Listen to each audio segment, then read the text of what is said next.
your ultimate source for entertainment news.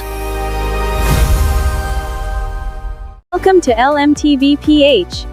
Make sure to hit that subscribe button and click the notification bell to keep updated on our latest videos. Opisyal nang pumirma ng isang malaking creative partnership ang MediaQuest kasama ang TV host, ace comedian, at binyansagang phenomenal unkabogable box office superstar na si Vice Ganda. Naganap ang momentous contract signing na ito sa The Lighthouse sa Meralco Center, sa ilalim ng business ecosystem na pinamumunuan ni Chairman Manny V. Pangilinan. Ayon sa opisyal na pahayag, layunin ng sorpresang alyansang ito na pagsamasamahin ang isa sa pinakamalakas na media group sa bansa at ngayoy tinatawag ng Queen of All Networks para maghatid ng mas pinalaki, mas bago, at mas makabuluhang entertainment experiences para sa mga Pilipino. Kasabay nito, masisilayan na ang mas malawak na mga handog sa iba't ibang platforms, formats, at territories para sa mga solid nating kapamilya at kapatid. Sa gitna ng malaking pangyayaring ito, diretsahan na ding inamin ni Vice ang kanyang naramdaman noong 2023. Sabi niya, "Inaaman ko, medyo sumama loob ko. Matatandaang noong June 30, 2023 ay kailangang lisanin ng It's Showtime ang noontime slot ng TV5 noon dahil sa pagpasok ng TVJ at mga legit na barkads ng It Bulaga." Pero ayon kay Vice, inalagaan niya ang kanyang nararamdaman at hinayaan ang sarili na mag-heal. Ayon sa kanya, may mahalagang aral na ibinahagi ni Vice. "In this industry, we don't burn bridges." Hindi raw siya tuluyang nagsara ng pinto at higit sa lahat, wala siyang inilabas na masamang salita laban sa TV5 noon.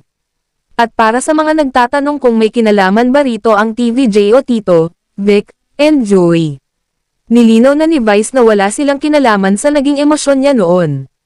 Aniya, "Wala akong sama ng loob sa TVJ. TVJ has nothing to do with it. TVJ was just doing their job as entertainers." Ngayon, handa na si Vice para sa mas malalaking pasabog.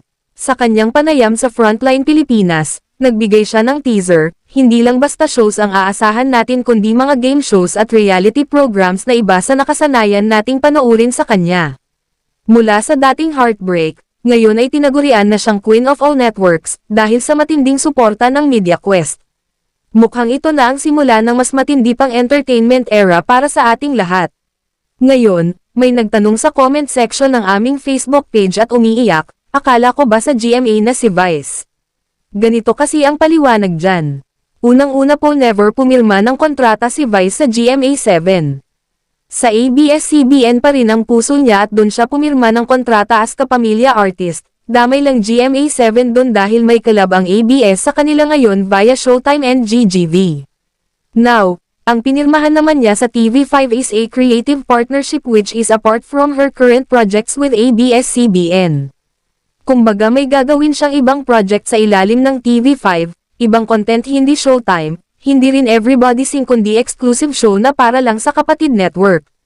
Aside from that, pwede na rin siyang lumabas-labas at mag-guesting sa mga shows ng TV5 kagaya ng Vibe Plus, Frontline Pilipinas at kahit sa It Bulaga pwede siya mag-guesting kung gusto niya.